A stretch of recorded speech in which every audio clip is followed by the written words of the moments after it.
Hey, everybody. Hello, peace and power elevation. Salam alaikum to all you beautiful people out there. This your girl Tiffany coming through right here live in effect. So, today I am going to be dealing with the topic about the Gnawa people of Morocco and the Maghreb area of Northwest Africa region. And also, I'm going to be continuing on about the concept about Sufism. And I'm going to talk a little bit about the Trans-Sahara slave trade. And on top of that, I'm going to show the connection with the Muslims and the blues here in America. So also, we're going to connect that with the music of the Gunaga music that is very popular within the West African coast region. So you'll see the connection between that and the blues here in America and why there's so many influences as far as like Muslims and that's in the jazz arena and in the blues arena. So I'm gonna go into all of that. Hope you guys can make sure that you subscribe to this channel, hit the notification bell, share this channel, like the channel, check out all the other contents that I have on here. So yesterday I was doing a video with a brother named Carlos, and we did a video about the Sufi Islam. So I spoke a little bit about the Gnawa people yesterday and talked a little bit about the blues. So today I want to put more focus into that. Let's go ahead and let's look at the Trans-Sahara slave trade first and find out what that is, because these people were a part of that. And now there's some sources that said that they were soldiers, but then there was other sources that claimed that they were also slaves too.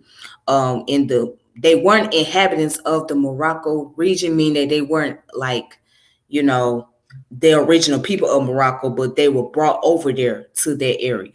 So let's look at the Trans-Sahara slave trade real fast.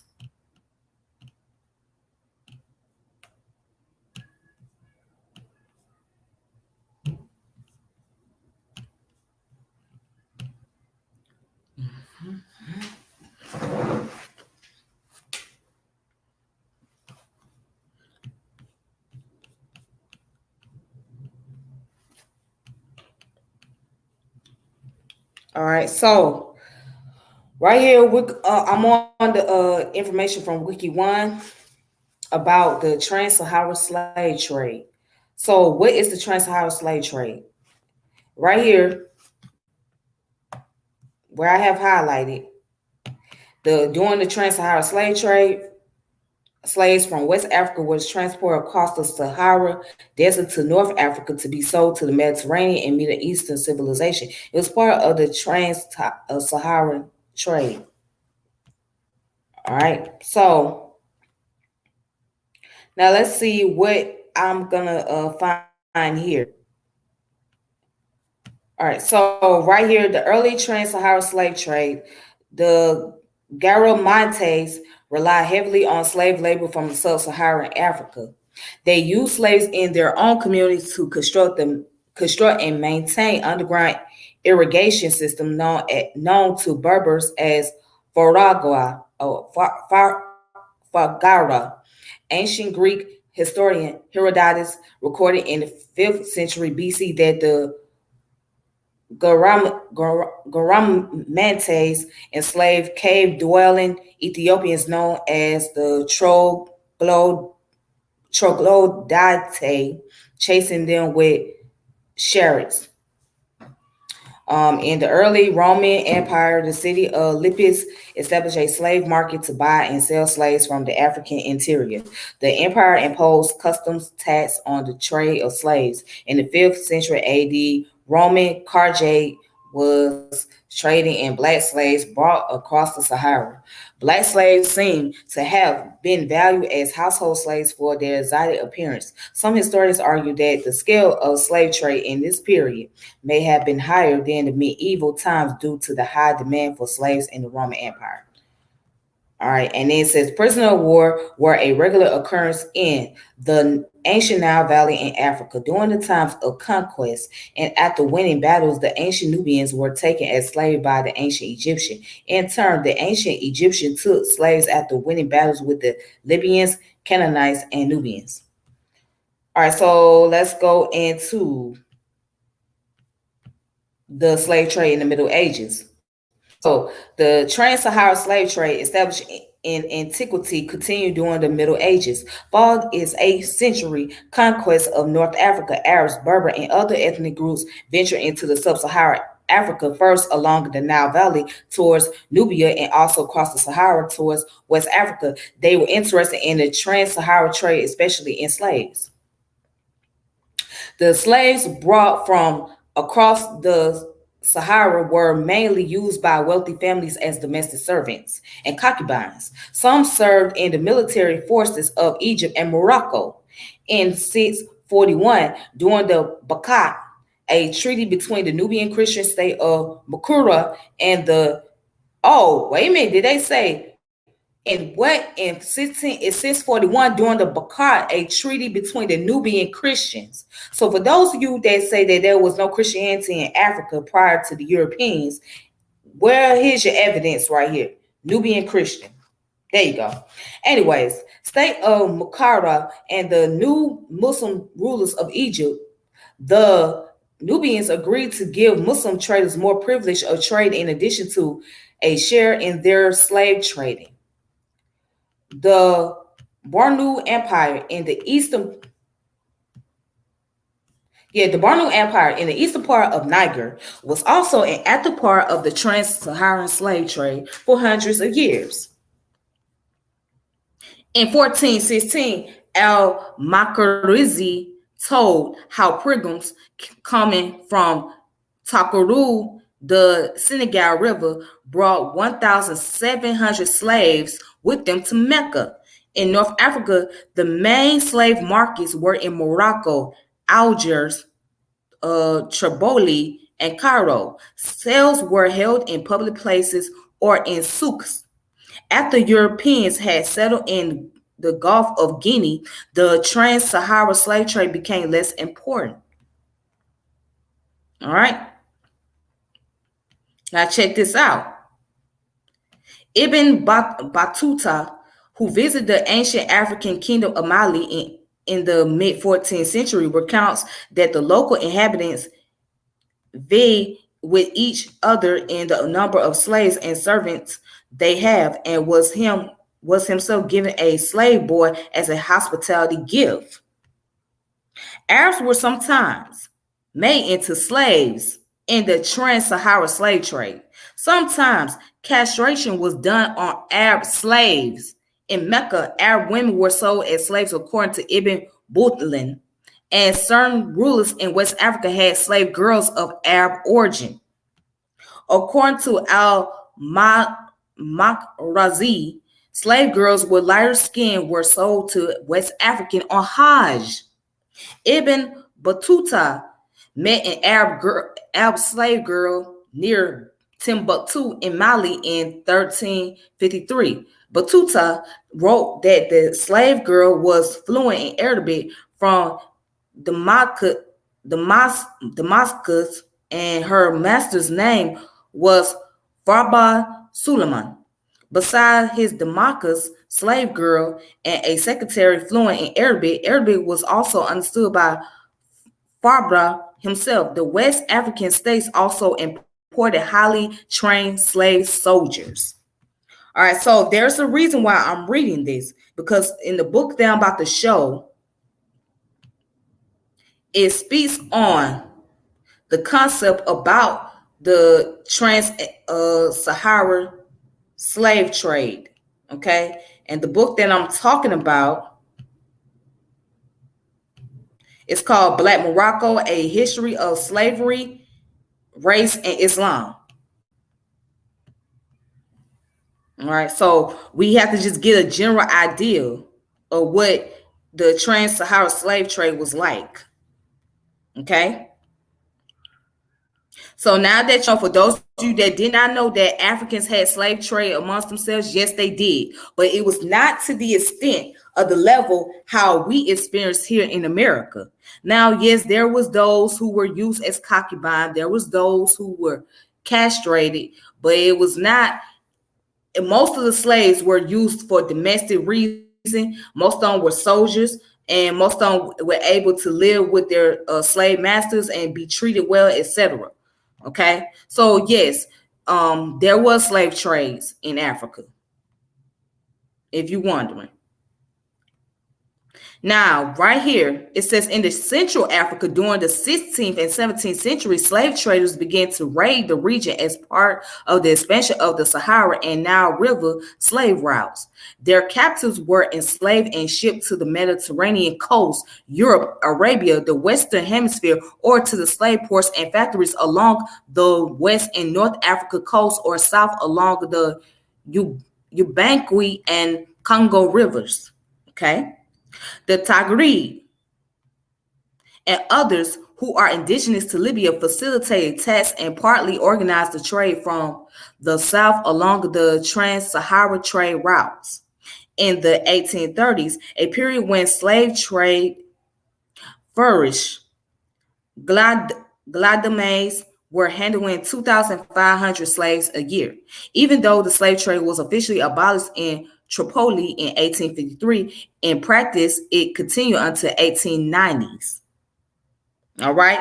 So while we were dealing with the Atlantic slave trade here in America, they would still continue on with the Sahara slave trade until the 1890s. All right.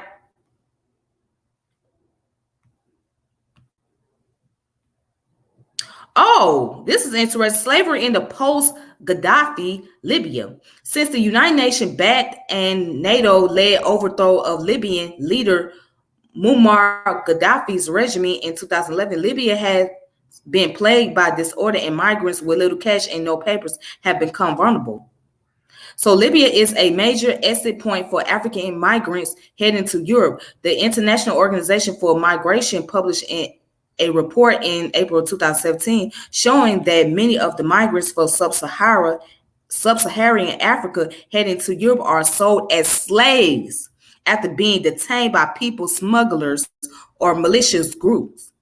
African countries south of Libya were targeted for slave trading and transferred to Libyan slave markets instead. According to the victims, the price is higher for migrants with skills like painting and tilling. Slaves are often ransomed to their families, and in meantime, until ransom can be paid, tortured, forced to work, sometimes to death, and eventually executed or left to starve if they can't pay for too long. Women are often raped and used as sex slaves and sold to brothels and private Libyan clients. Many children migrants also suffer from abuse and child rape in Libya. How shocking is that? How shocking is that? That's just very traumatic, right? It is.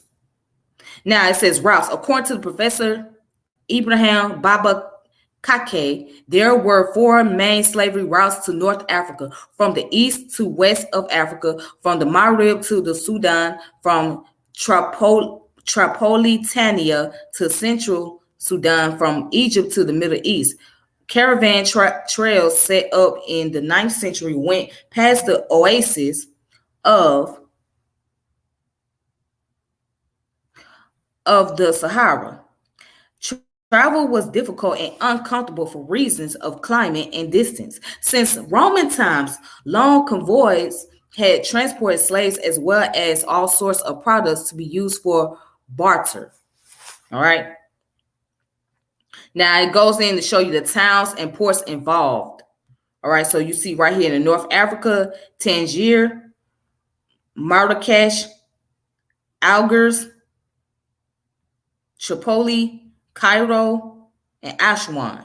All right. So in the West, I don't know how to say his name right here, but it starts with an A. It's in Mauritania, Timbuktu, Gayo, Bilma, and Kano. Okay. So That's just getting off of what the Trans-Saharan slave trade is. All right. So let's go into the actual article or the actual book PDF.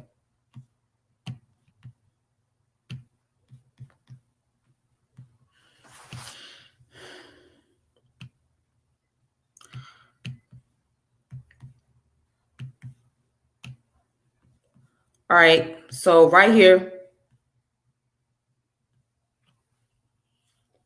I have posted.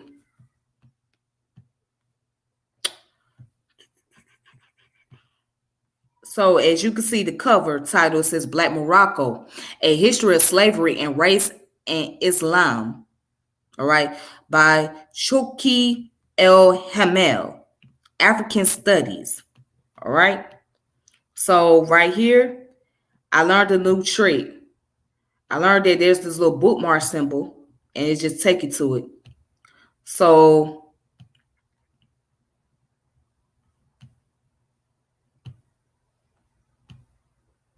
all right, so right here, gets into detail about the author. Oops.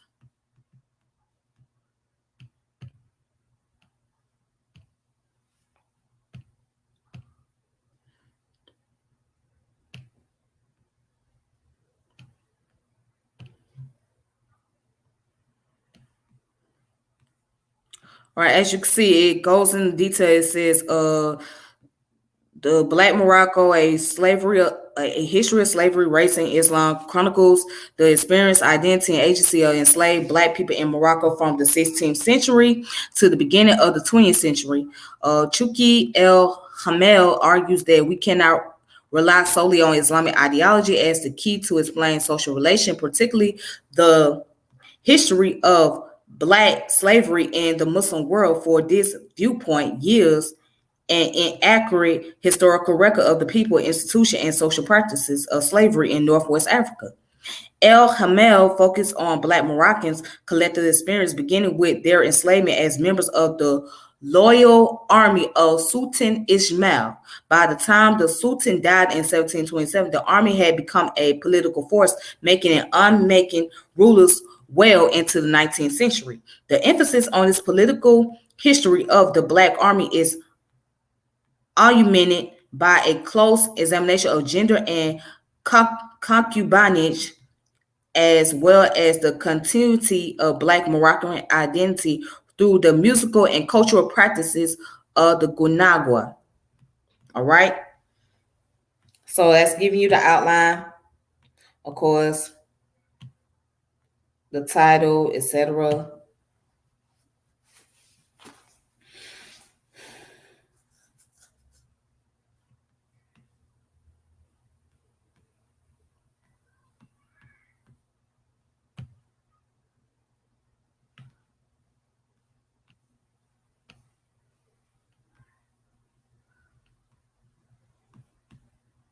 Okay, that's the dedication. Let's see the copyright. All right, so this book came out in 2013. It was written in 2013. It was published. So that's been about 8 years ago. All right, and then here's the contents. All right, here's the contents right here. Part 1, race, gender, and slavery in the Islamic discourse. Okay, the notion of slavery and justification of concubinage as an institution of slavery in Islam. All right, so, and then it also goes into the chapter 2, the interplay between slavery and race and color prejudice. Then right here, what do you see? Trans-Saharan Diaspora. All right. So part 2, the Black Morocco and the internal African diaspora. So now we're going to go here where I'm going to go to part 2. Okay.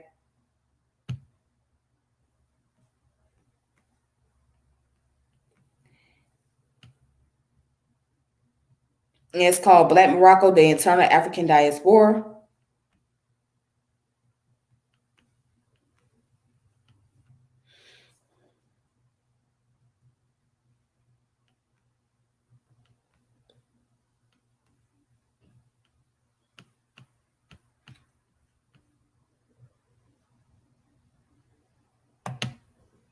All right, so right here where I got it highlighted, I'm zooming up a little bit. It says, "Such is the desert. A Quran which is but a handbook of the rules of the game transforms its sand into an empire. Deep in the seemingly empty Sahara, a secret drama is being played that stirs the passion of men. The true life of the desert is not made up of the marches of tribes in search of pasture, but of the game that goes endlessly on. What a difference in substance between the sands of submission and the sands of unruliness. The dunes, the salines change their nature according as the code changes by which they are governed." So right here it goes into the tracing the origin and roles of the black people in Morocco and West Africa, the autochthonous blacks of Morocco. All right, so Moroccan and Arabic sources assert that all the black people in Northwest Africa were originally slaves who had been freed under different circumstances through time. However, one group of black people, namely the Haratan, might not have been of slave origin from the sub-Saharan Africa, but native to southern Morocco. French anthropologist Denise Jacques Menounier argued that the Haratan are the descendant of black people who inhabited the Drab Valley since the immemorial. According to Jacques Menounier, the the available written sources from antiquity to Jewish documents confirm that the natives of of the area were black. The authors of ancient source material called the Haratan the Ethiopians of the West, and late Jewish sources from rabbis who lived in the Dra region called them Cushites or black descendant of Ham. Charles de Fouslade, who sojourned in the Sahara, and was it Tamarase, remarked that the inhabitants of the oasis of Bani in southern Morocco were mixed Berbers and Haratan, suggesting that the Haratan may have formed a majority in southern Morocco. He estimated that the Haratan in some areas of southern Morocco comprised nine-tenths of the population. Okay? So the ancestral form of the term Haratan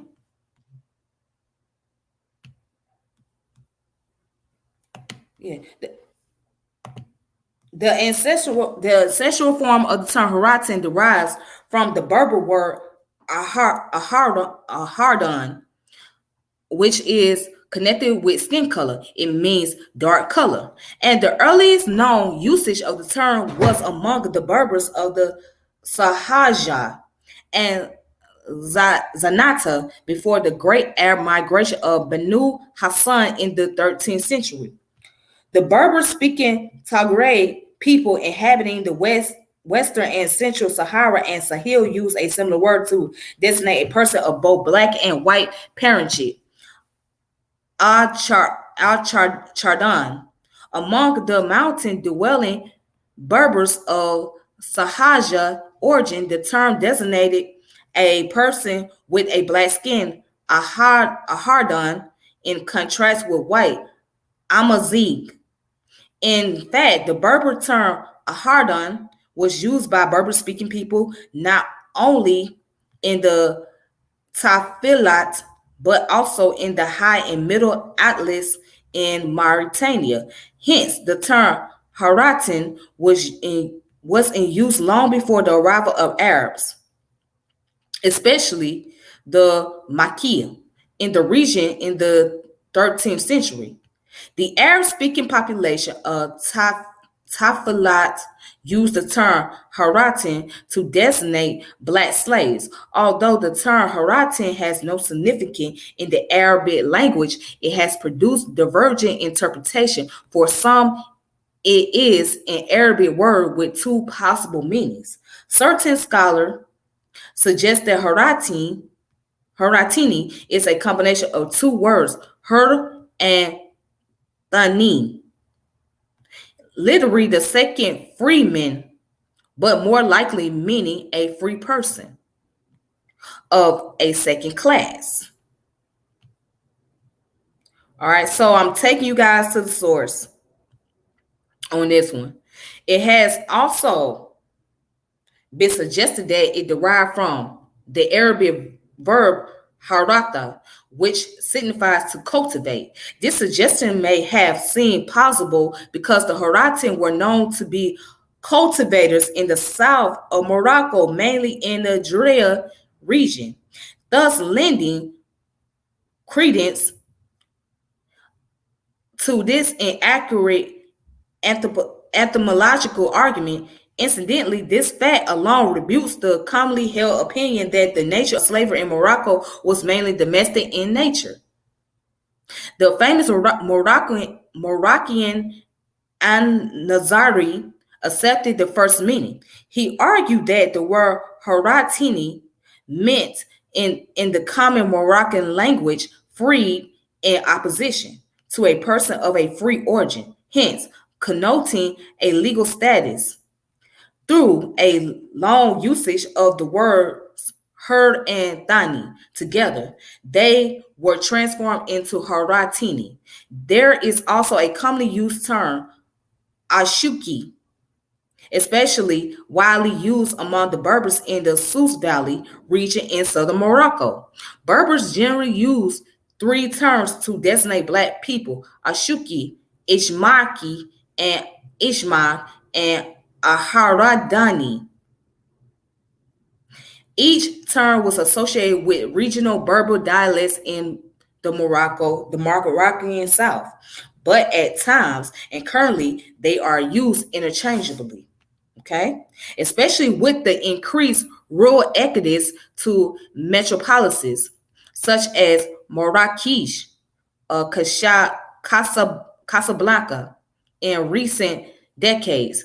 It is clear that by the 17th century, there was a differentiation between Haratini, a person or a black person or a free black, and a Ashuki or Ishmak, a black slave. So basically, Hartini is a black person that is free, and Ashuki or Ishmak is a black slave. So that's the difference between those two. Okay, so those were the two terms that we use. All right, so also it goes on to say in the same paragraph, excuse me, what the hell?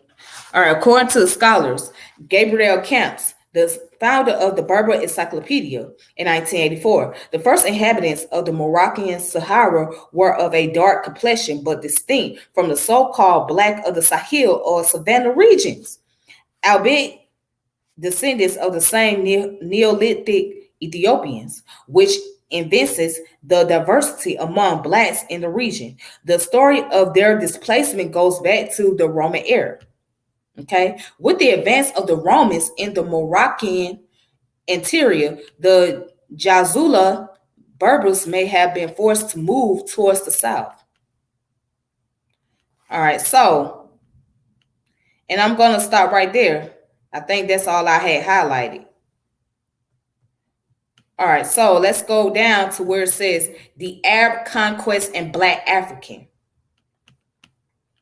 It says, at the time of the birth of Islam, North Africa was under the Byzantine yoke, but the Romanization and the adherence to Christianity was mainly felt in the coastal Mediterranean, except Egypt and Ethiopia. The third caliph in Medina, Uthman bin Affan, approved the first attack against Ifriqiya in 647. The Muslim armies defeated the Byzantines at the Battle of Subaytila. The first means by which slaves were acquired in North Africa at the beginning of Islamic conquest in the 7th century was through the conquest itself, or Ashabi. Muhammad ibn Adari, a Moroccan historian who lived in the second half of the 13th century and who wrote one of the most important sources of the history of North Africa from the Arab conquest to the Almohad dynasty, described the process of Ashabi, that is, the acquisition of slaves from the vanquished people made captives. Ashabi was a state affair. After the conquest of Egypt in 641, the Arabs launched incursion against Nubia, the land and peoples south of Egypt, which ended with Abdullah bin Sa'id bin Abi Shara, governor of Egypt, signing a treaty with Nubia in 652. Okay? Then goes on further. Uh-oh.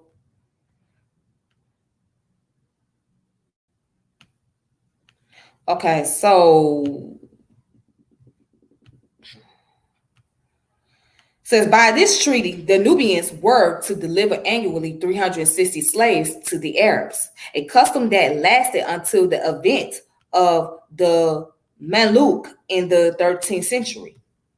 Indeed, this can be seen in an official letter from the governor of Egypt, Musa bin Ka'b, sent to the king of Nubia in 758, complaining that the Nubians failed to honor the treaty, among other infringements, by sending unhealthy slaves. The letter said, on this issue, you are liable to the Ba'ak of several years, which you have not fulfilled. As for that which you have sent in accordance with the Ba'at, you have sent that in which there is no good, the one-eyed or the lame or the weak old man or the young boy. This letter is a confirmation of the continuity of the treaty. It is not known how many of these slaves ended up in the army, but as early as the 9th century, Egyptian ruler Ahmad bin Tulun had 45,000 blacks in his army. All right. It says Uqba bin Nafi, who pursued the invasion of the entire Maghreb and purposely or purportedly founded a military camp called Qararan in 670, imposed a similar levy of 360 slaves when he conquered the region of Vazan in 667, located on a crucial route from sub-Saharan Africa to the Mediterranean. At this time, Arab sources pointed to a famous Berber leader named Kusala. This powerful leader of Araba, an alliance of Berber tribes in the area of what is Algeria today, converted to Islam under the consolatory new governor Abu Mahajir. But Uqba, the hardliner, was appointed as governor of the Maghreb upon the death of Muawiyah, the founder of Umayyad dynasty in Damascus.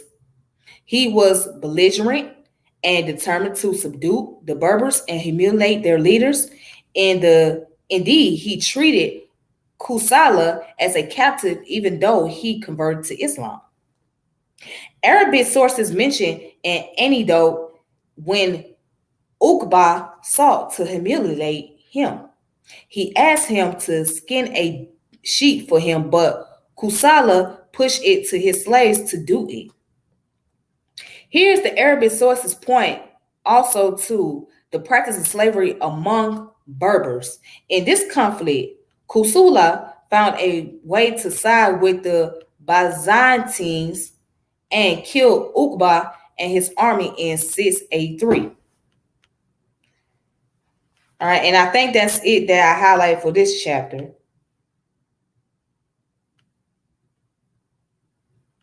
So let's look at the political history of the Black Army. Now, before I go there,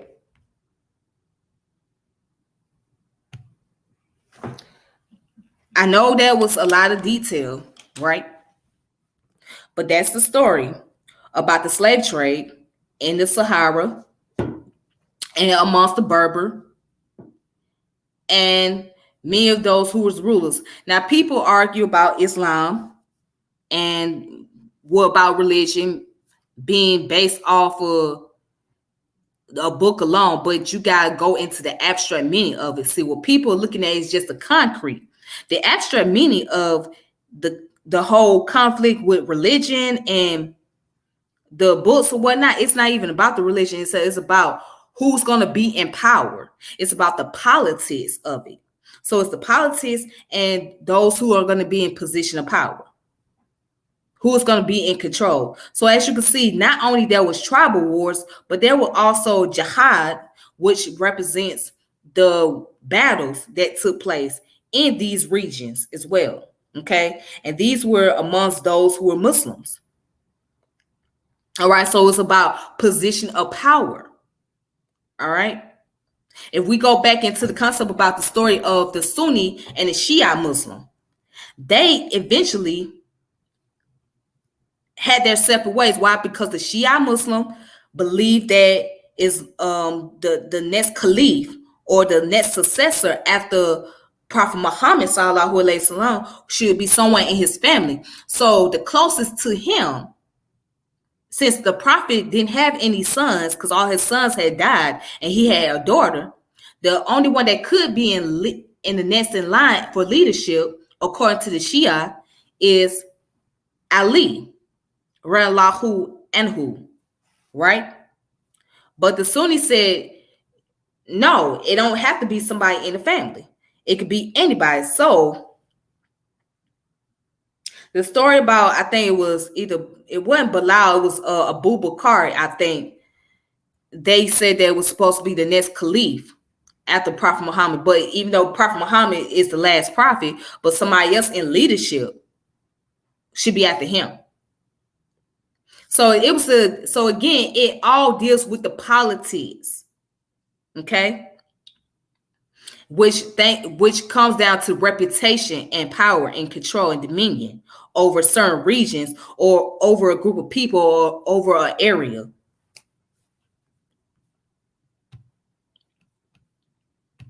So, and I'm going to continue down where it says the political history of the Black Army. Now,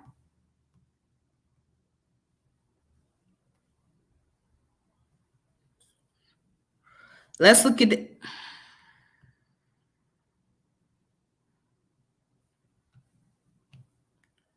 All right, so between privilege and marginality. The Black Army originated with enslaved people, but became a major political force, making and unmaking rulers. For much of the 18th century and even retained influence, Blacks reduced well into the 19th century. Its power fluctuated, mirroring and reacting to the abilities, qualities, and rivalries of the rulers. Its influence was gradually reduced as various rulers brought in Arab and Berber soldiers to offset the influence of the Black military, especially during the reign of Sayyidi Muhammad, when the army became largely mixed in the 1780s and its position was finally eroded after the reign of Mullah Abdul ar-Rahman. This chapter follows the remarkable journey of the rise and gradual decline of the Black Army over these successive periods. So after the death of Sultan Mullah Ismail in 1727, the army had to make a difficult decision to choose among the many sons of the Sultan who competed to inherit the throne. Moroccan sources are not consistent regarding whether or not the Sultan designated his heir, mean his heritage or his his inheritance, etc. That's what heir means. Someone, particularly a male, who have the inheritance. Some sources claim that Moulay Ahmad al-Dahabi was designated by his father to inherit the throne, but most sources insist that it was the army who proclaimed him Sultan. Historian and Nazari wrote that the army played a major role in his election, but the new Sultan relied mainly on the contingent of infantry and Makins or Manites that was under the leadership of the Black Pasha and Shahid, and failed to pay the army in Mashara al Ramla their salary. Already 6 months late, 3 officers from Mashara al-Ramla went to the palace to register their complaint before the new Sultan, but the Sultan scolded them for not being useful to him and rejected their request. At the same time, the officers Qawid Rashuhum of the palace of Magnets were dissatisfied with the Sultan's audacious behaviors and the dastardly rule. The officers realized that no good could be expected from him. They approached Ibn Marjan Ashagir for advice. This event marked a shift of political influence from the Pasha and Shahil to the treasurer Ibn Marjan. All right, so someone had told me on Facebook that the Gunagua people were soldiers, and that may be true, but everybody couldn't be soldiers though. There were those who were soldiers, and there were those who were slaves. Right? All right, so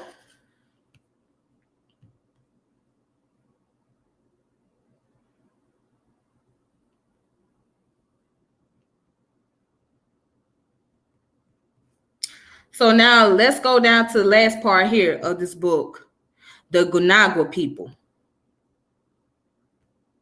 All right, so it says the Gunagua and the memory of slavery.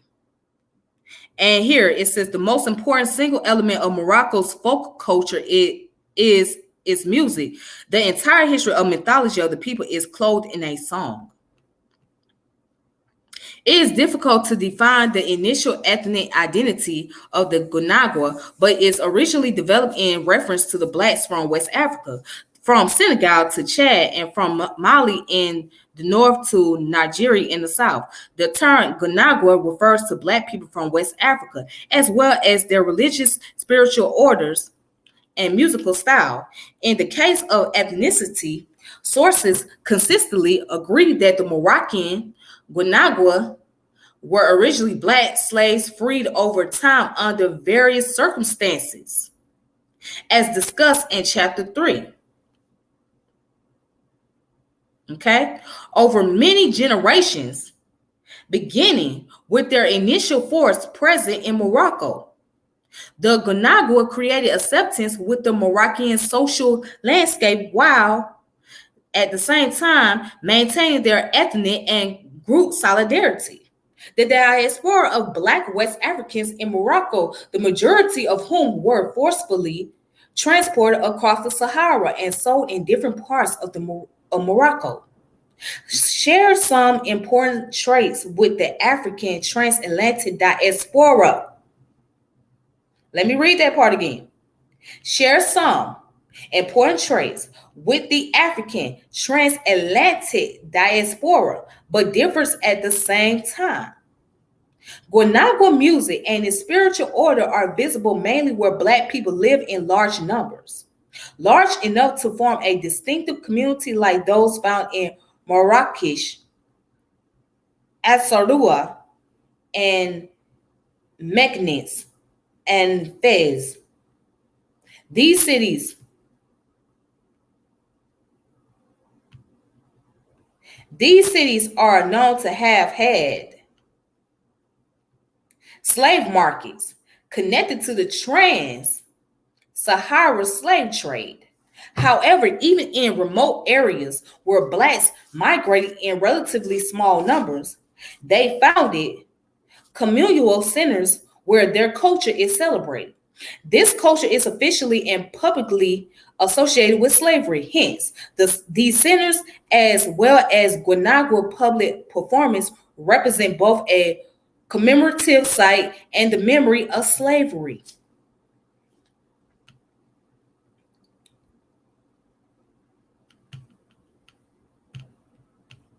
So, the Gunagua music is like a form. I mean, if you listen to the Gunagua music, you will hear the folk element, right? The American folk element, you can see the similarity between folk music and blues. So, blues came out the school of folk music, and out the school of blues came about jazz. Okay. So when you listen to blues and folk, you will hear a lot of similarity with the Gunaga music.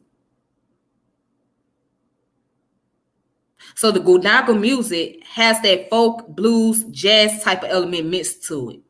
Okay. With the tribal sounds. And the people that are musicians, most of them, they're Muslim. They're Muslim. So let's continue.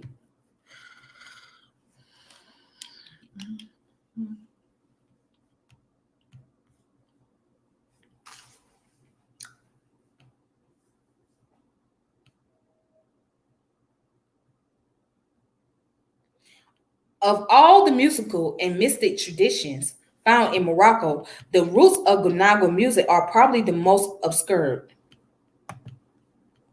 The study of Gunagua is instructive because of their relation to slavery and its legacy in Morocco. In this chapter, I attempted to reconstruct the historical odyssey of the Gunagua in Morocco and their fascinating integration into the Moroccan social landscape, and integration that has allowed them to preserve elements of their culture and forge a new identity within the dominant Arab Berber culture. Keyword Arab Berber culture.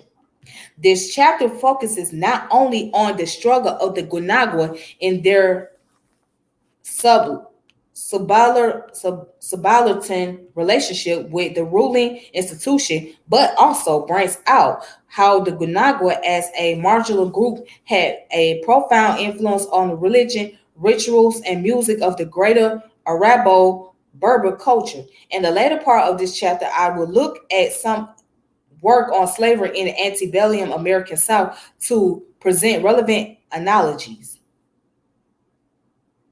Okay? The best known genre of music in Morocco comes from the Andalusian legacy. It is regarded as the classical Andalusian music, reflecting Morocco's historic relationship with Spain. Andalusian music is recognized as Moroccan national music and enjoys wide popularity mainly among middle and upper classes, and especially in cities historically connected with Muslim Spain.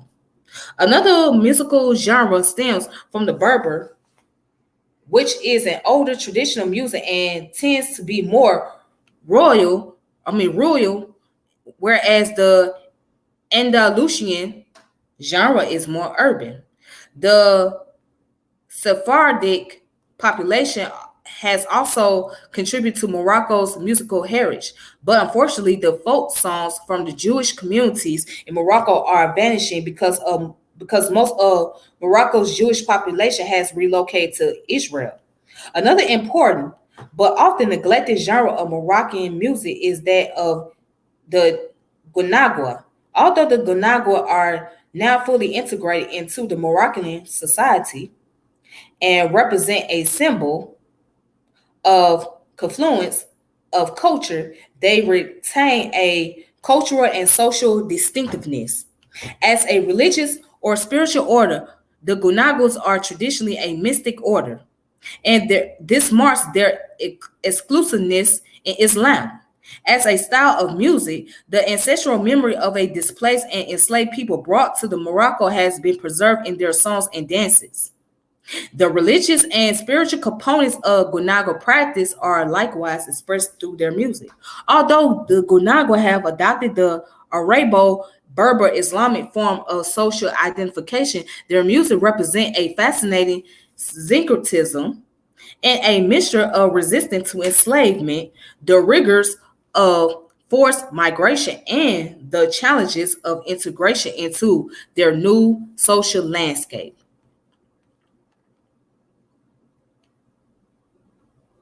And then go on right here, it says,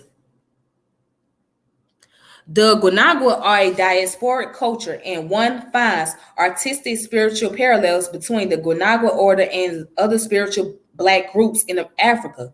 The Stamboli in Tanzania, the Sambani in Libya, the Balahi in Algeria, the Zarqa in Sudan, the Bori among the Hausa of northern Nigeria and Niger outside Africa. A parallel can be seen in the case of Candabole in Salvador, Brazil, where the African enslaved population found their beliefs in African spirits compatible with local beliefs, and with the introduction of Catholicism, created a Zikritic religious form while under the horrors of servitude. The voodoo religious practice in Caribbean countries is also a mix of Roman Catholic ritual elements and traditional rituals from the home. The syncretism and the similarity in the artistic, spiritual, and scriptural related to Abrahamic written tradition representations seem to reflect a shared experience of many African diaspora groups. As in these other spiritual traditions, the belief in possession and trance is crucial to Gunagua religious life, and their music has served a pattern function in this belief and practice. The Gunaga music embodies their specific historic and cultural memories celebrated and invoked in music, in songs, dances, and musical chants, all of which are claimed and used by the Gunagua as the means to access the spiritual realm. Although present-day Gunaga musicians speak only Arabic slash or Berber, some West African religious words and phrases do survive even though their meaning is lost. All right, so I want to show you guys the Gunaga people. What is the Gunaga people?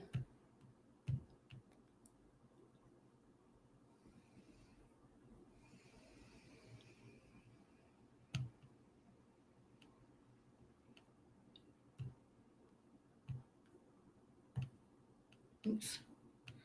That's the wrong one. My bad. Wrong one.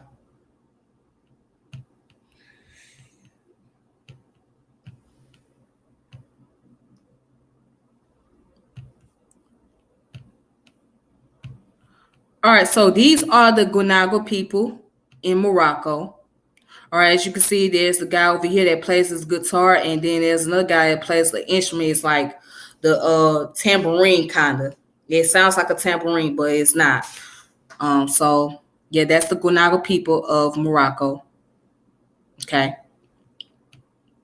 So let me go back to the source that I was reading.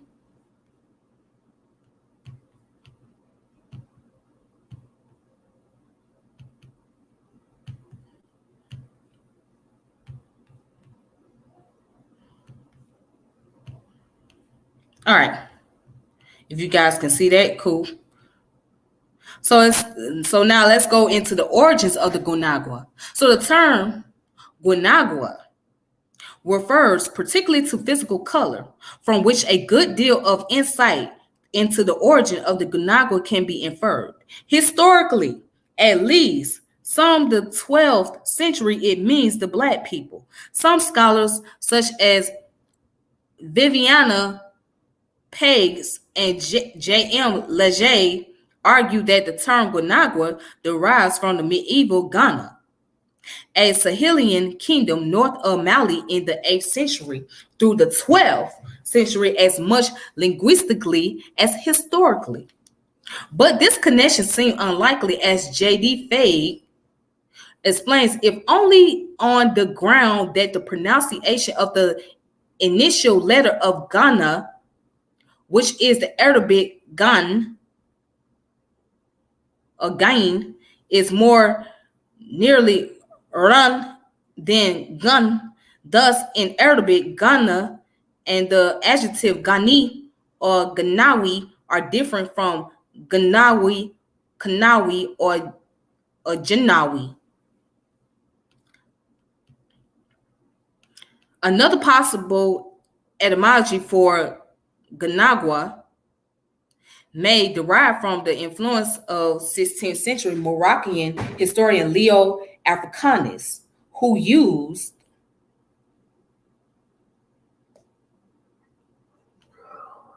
the words Guinea or Guinea to refer to Guinea.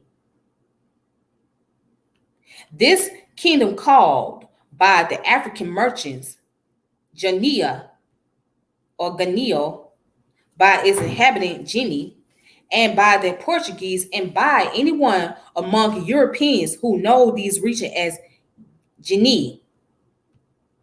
The term was adopted by the Portuguese and appeared pervasively as Guinea on European maps dating from the 14th century. Guinea, also spelled as Guinea, is a city situated in present-day Mali on the Bani tributary of the Niger River. The 17th century Timbuktu historian Abdul al-Rahman al-Sadi believed the foundation of Guinea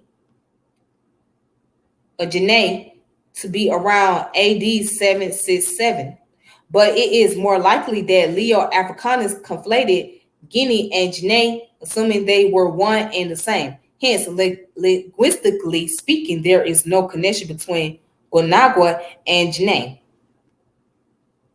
Okay. It says linguistically, the meaning of the term Gunagua most likely derives from the Berber word Gunai, which is connected with skin color. It means black man in contrast to the light-skinned Berber. In the Sanhaja language, or Gunagua derives from a word root gun, meaning black. The G sound, as in gold, does not exist in Arabic. Hence, the use of the equivalent sound of usually ja, or ka, and less commonly q. Therefore, Arab writers or scribes transcribe Gunai as Kanai or Janawi, sometimes vocalized as Konawi or Jahnawi, interchangeably. This word could be the origin of the name Guinea, because Alcal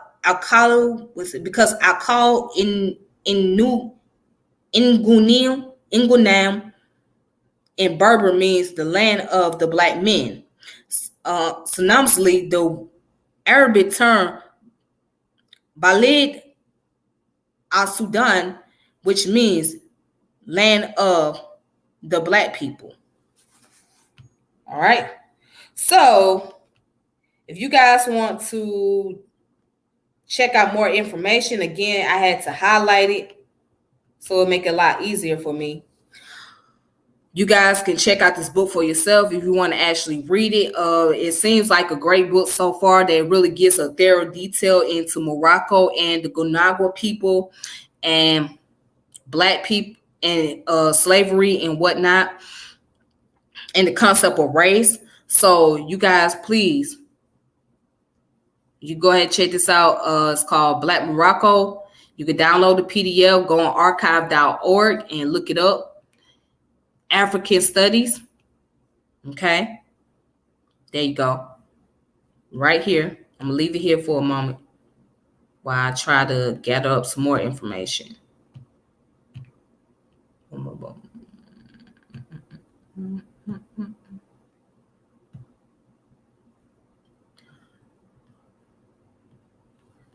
All right. All right, then. So,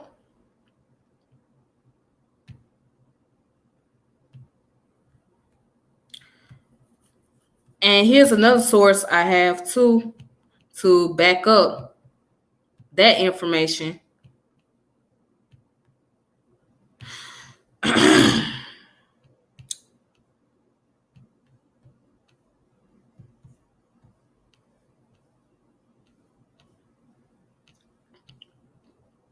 Okay, let's go.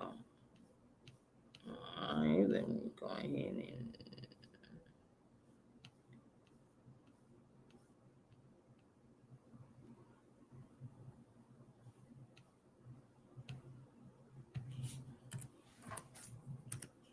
All right, so the name of this source is called Music of the Gunagua of Morocco Involving Space and Time by Mazi Som.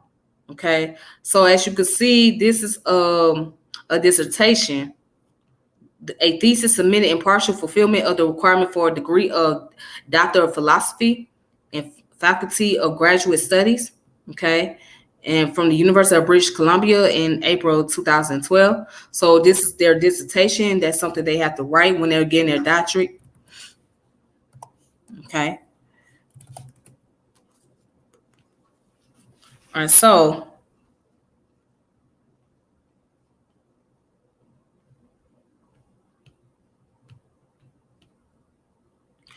here's the introduction. And here's some pictures. Wish I can. Right, here's some more pictures.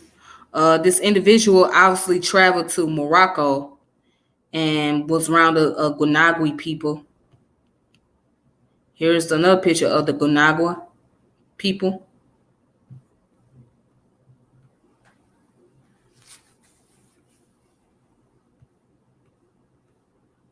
Okay, so Gunagwa preliminaries. All right, so the presence of a black population in Maghreb, the Arabic name for Morocco may also connote Northwest Africa, has been known since antiquity. It developed further with the great Maghrebi empires from the 11th century. The Almoravids overthrew the pagan prince of Ghana, the empire. The ruling classes were Islamized and exchange intensified between Morocco and the country of the blacks. In the 15th century, the Maghrebian civilization settled in Timbuktu, Gao, and other Sudanese cities. In the 16th century, Sultan Ahmad el Major carried out the systematic conquest of Sudan, Songhai Empire. In the 17th century, Moulay Ismaili formed the first black army in Morocco. Okay, so here's the references at the bottom. As you can see, it says slightly larger than California. Morocco is one of the 4 countries in Maghreb. It borders the Atlantic Ocean, Mediterranean Sea, Spain to the northwest, and Algeria and the Western Sahara to the southeast. Of the 32 million inhabitants, the ethnic majority is Arab, Berber, and the dominant religion is Islam. Although French is often the language of business and government, the official language is Arabic.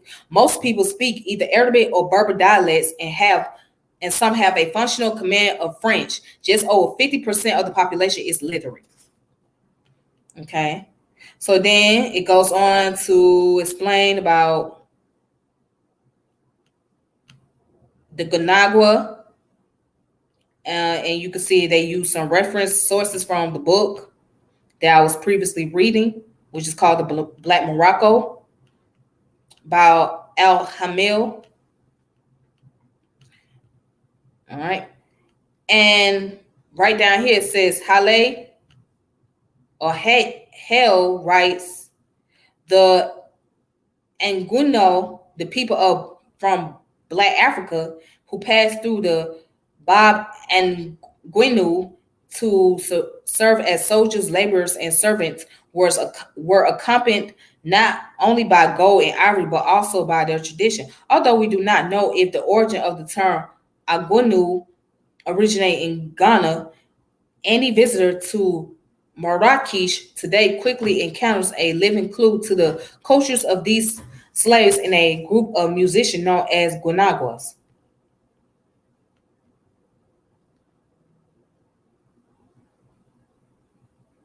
And it says in the past, the majority of Gunaga belonged to the nearly 1% other ethnicity and spoke the native tongue of their sub-Saharan homeland. In the last few decades, however, there has been a shift in demographics, not to mention language.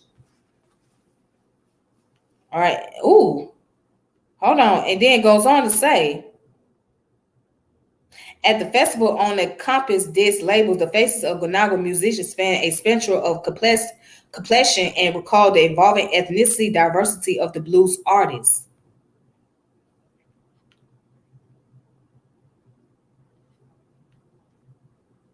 All right, so it says Gunaga is a polyvalent term that signifies a particular organization or community of people and may also be used to identify their beliefs and practices or their music. It referred collectively to a sub-Saharan Islamic society, Taqafa of Morocco, with roots in slavery, whose followers practice ritual and spiritual possession, which music plays a fundamental role. All right, so if you guys want to check out more information, let's go down to the part where I highlighted. Oh, it says, yeah, it says, Clary Cassie describes the realities of different historical periods and capacities in the term Gunagua. First, the black captives who arrived in Morocco at the epoche of the Saharan slave trade, 16th century. Second, a body of royal servants that of the army and the black guard end of the 17th century. Third, a network of musicians vested in magical religious power, which expanded rapidly at the end of the 19th century. Fourth, in its most contemporary sense, some inner city youth somewhat marginalized, claiming the Gunagua culture. All right, so that's this information right here. It's called The Music of Gunagua of Morocco, Evolving Spaces and Time by Mazi Song. All right, so it's a dissertation, obviously, that was done. Okay.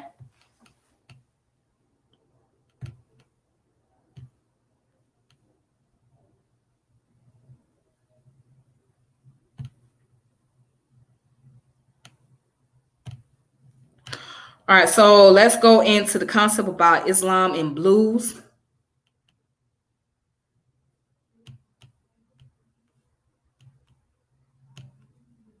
So yeah, let's go into the concept about Islam and blues real fast.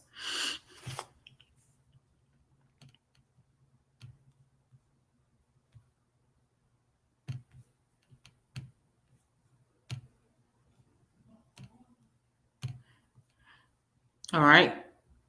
So right here, I'm on the page where it's called MuslimHeritage.com. Muslim Heritage, Muslim Roots, U.S. Blues, Jonathan Currell.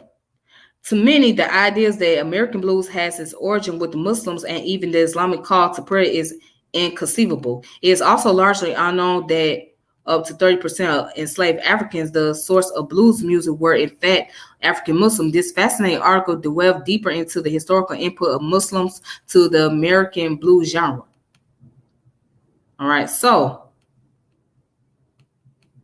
it says Sylvia Duoff knows her audience might be skeptical, so to demonstrate the connection between Muslim tradition and African American blues music, she'll play two recordings. The Adhan, the Muslim call to prayer that's heard from the minarets around the world, and Levy Camp Holler, an early type of blues song that first sprang up in Mississippi Delta more than 100 years ago. All right, so Live Camp Holler is no ordinary song. It's the product of formerly enslaved people who worked moving earth all day in post-Civil War America. The version that Duoff uses in presentation has lyrics that like the call to prayer speak about a glorious God, but it's the song melody and note changes that closely resemble one of Islam's best known refrains, like the call to prayer. Leve Kampahala emphasizes words that seem to quiver and shake in the reciter's vocal chords. Dramatic changes in musical scales punctuate both Leve Kampala and the Adhan. A nasal intonation is evident in both. All right, so it goes on to say right here, it says, is really there thanks to all the enslaved Muslims from West Africa who were taken by force to the United States for 3 centuries, from the 1600s to the mid 1800s. Upward of 30% of the enslaved Africans in the United States were Muslims, and historians now say an untold number of them spoke and wrote Arabic. Despite being pressured by slave owners to adopt Christianity and give up their old ways, many of these slaves continued to practice their religion and customs, or otherwise meddle tradition from Africa into their new environment in the antebellum South, forced to do mental backbreaking work on plantation. For example, they still managed throughout their days to voice a belief in God and the revelation of the Quran. The practice of these enslaved people eventually evolved decades and decades later, parallel with different singing tradition from Africa into the shouts and hollers that begot blue music, Duaf and other historians believe. Okay, so as you can see, this is a picture of a historian named Cornelia Walker Bailey. Okay, who lives in Sapelo Island, Georgia. Okay. So it says another way that Muslim slaves had an indirect influence on blues music is the instrument they played. Drumming, which was common among slaves from the Congo and other non-Muslim regions of Africa, was banned by white slave owners who felt threatened by its ability to let enslaved people communicate with each other, and by the way, it inspires large gathering of them. String instrument, however, favored by enslaved people from the Muslim region of Africa, where there's a long tradition of musical storytelling, were generally allowed because slave owners considered them akin to European instruments such as the violin. Hence, the enslaved people who managed to cobble together a banjo or other instrument, the American banjo originated with enslaved Africans, could play more widely in public. This solo-oriented slave music featured elements of an Arabic Muslim song style that had been imprinted by centuries of Islam's presence in West Africa, said Gerhard Kabut, a professor of ethnomusicology at the University of Mainz in Germany. Kabut has written the most comprehensive book on Africa's connection to the blues music, Africa and the Blues. Oh, I need to check that book out then. Africa and the Blues. All right, Kabuk believes that many of today's blues singers unconsciously echo these Arabic Muslim patterns in their music, using academic languages to describe this habit. Kabuk writes in Africa and the Blues that the vocal style of many blues singers using Muslima waving intonation and so forth is a heritage of that large region of West Africa that had been in contact with Arabic Islam, world of the Maghrib, since the 7th and 8th century. All right, so as you can see now, it says the largest of the banjo ancestor is the kora of the Mandinka people in today's Senegal, Guinea, Conakry, and Gambia. It traditionally uses 21 strings and a large calabash gourd body. Okay, so this is the instrument right here.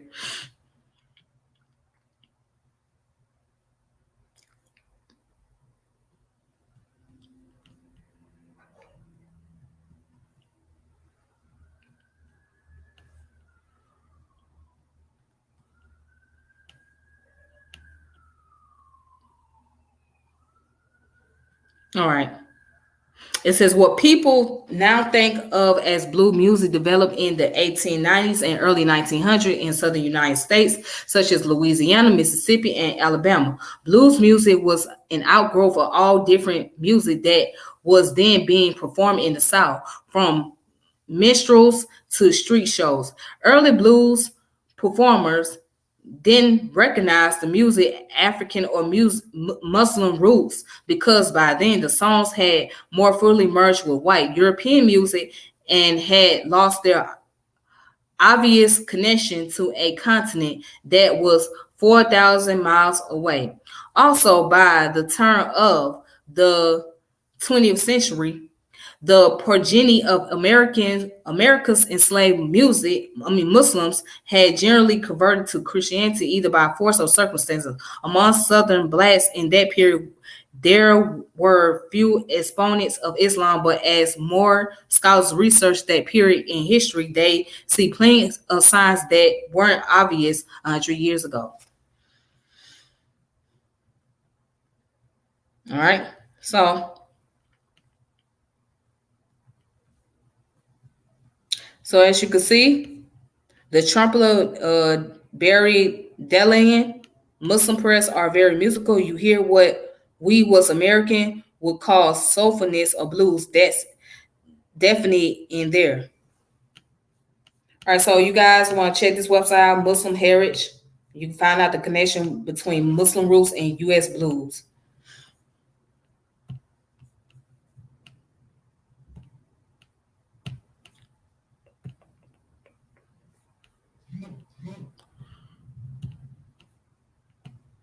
All right, and also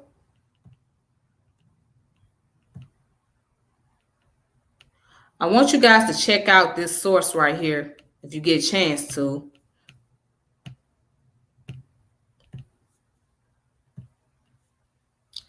If you want to look more into the Trans-Saharan African and the slave trade, here's a book for you guys that I recommend for you all to check out. It's called Race and Slavery in the Middle East.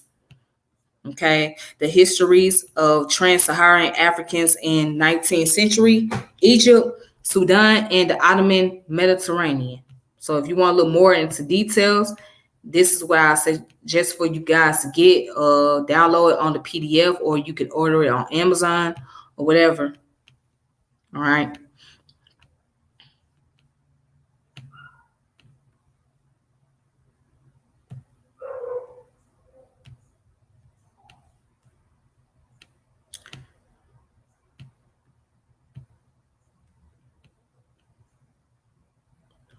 All right, so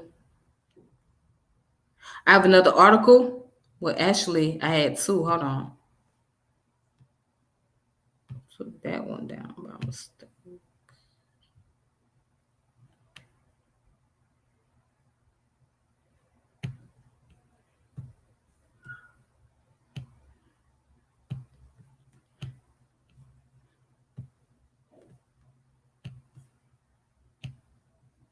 All right, so this article here is called The Space of Africanist Gunagua Music and Slave Culture in North Africa by R. David Goodman. And this comes out the Journal of Cultural Studies in 2003. Okay.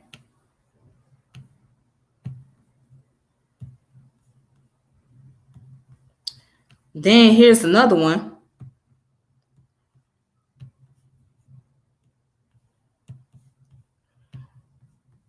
This one's called the Wasafiri, the visibility of African identity in Moroccan music from Gunagua to Gunaga and back. Zaid bin Tahar, which was written in 2010. Okay, so you guys want to check this out, you go ahead. All right, it's called Why Safari, and it can be found on tnfonline.com, www.tnfonline.com. All right, so and you can just pull up that website. I'm going to show you guys the website. Yeah, just pull up this website, which is Taylor and Francis Online. All right, Taylor and Francis Online. You can pull this up, and then you can and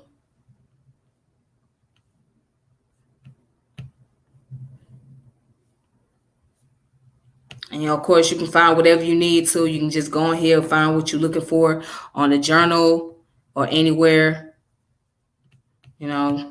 So that's called Wasafari. Let me see. I'm curious of what that is. So Wasafari International Contemporary Writing promotes cross-cultural dialogue through creative writing and critique of modern culture and the arts. Okay. So again, the name of the website is Taylor and Francis. So it's tnfonline.com and Wasafari.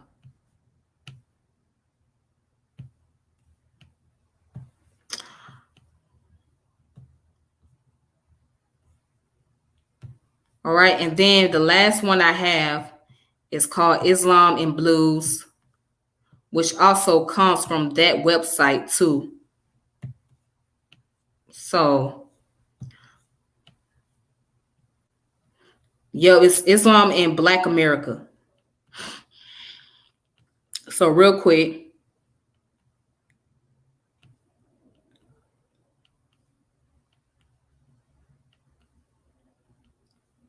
I am going to read the first paragraph that I highlighted. It says the blues is considered. It's written by Fatima El Shabil. Shabil. Yeah, Fatima El Shabil. So it says here, many enslaved Africans brought to the United States during the transatlantic slave trade were Muslims. Although eventually stripped of their beliefs, customs, and tradition in the New World, their religious faith would play a sentimental role in the creation of a new genre, the blues. This article argues that when comparing the early blues to the musical practices of Islam, the Islamic influence on the blues are strikingly evident. All right, so it says the blues is considered one of the most important American musical genre. Yet we know remarkably little about the origins of this art form. The emergence of blues has been understudied and undocumented, mainly because recording devices did not exist at the time of its inception. And unlike most noted European music, the blues was passed on orally. During slavery and following emancipation, European Americans expressed little interest in African culture or religion. Africans were largely seen as savages with no sophisticated musical forms, ignorant of Western scales and harmony. But scholars agree on the strong African influence in the music. In fact, the genre known as the blues would probably not exist were it not for the African presence in America. But it does not have to remain a mystery, though the many cultures and beliefs that came together in the New World make it impossible to create one particular people or culture as giving birth to the early blues. The African influences has to be regarded as one of the most important.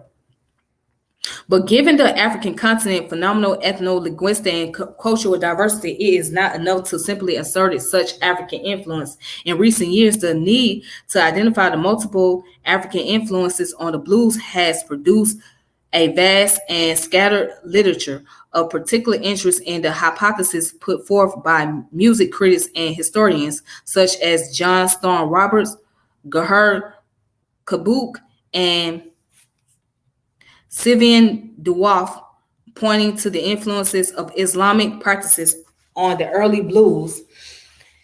This thesis draws on the research of historians such as Alan Austin and Michael Gomez, documenting the presence of West African Muslim slaves brought to the New World during the transatlantic slave trade. One major element seldom mentioned is the musical influence Islam practices had on the early blues. According to Gomez, at least 50% of the enslaved Africans brought to North America came from regions that were Islamic. Even though it is difficult to estimate the total number of Muslims among the enslaved Africans in the antebellum South, they and their roles in our history and their relation with an effect on Islam elsewhere cannot be neglected any longer. All right, so again, you guys can check this out. It comes from the website of tnfonline.com. Let's see.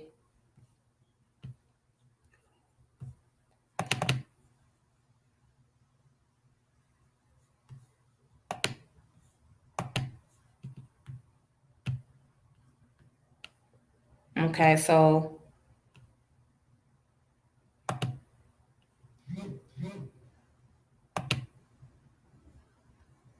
all right, so again, you can find this website right here, which is Taylor and Francis Online. Okay, and let's see. Souls is a journal, a critical journal of Black politics, culture, and society. All right, so it says Souls published works on our understanding of history, politics, social theory, and cultures in ways that create new possibility for the pursuit of social justice. Okay. So this is another website that people can go to. You go to Taylor and Francis Online, and you can also check out this website, which is jaster.org. Okay? Jaster.org.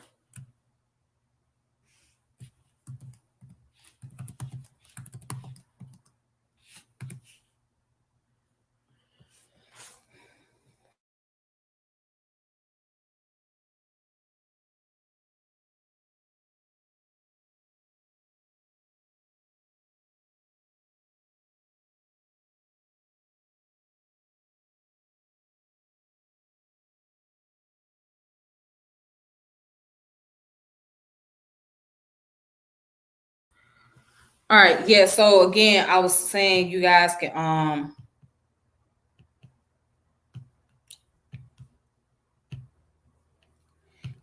go on this website, which is taylorandfrancis.org or .com, and this is a peer-reviewed journals and article website. So this is a good place where you can go and do your research and whatnot. So that's all I have. That's it. And I hope everybody have a good one. So if you come in and you watch the video, you have to watch it from the very beginning. Yeah, so it's like an hour and 30-minute long, but it's a lot of information that I had to cover. So that's it for the topic about the Gnawa people and the music, and also Islam and blues being connected to one another. So with that being said, peace and power and elevation. Salam alaikum and Ramadan Mubarak to all the people out there that's celebrating Ramadan. Please be safe, especially during this pandemic. And if you guys got your vaccine, shout out to everybody that got their vaccine. If you didn't get your vaccine, then I understand that's okay. So until then, y'all have a good one. All right.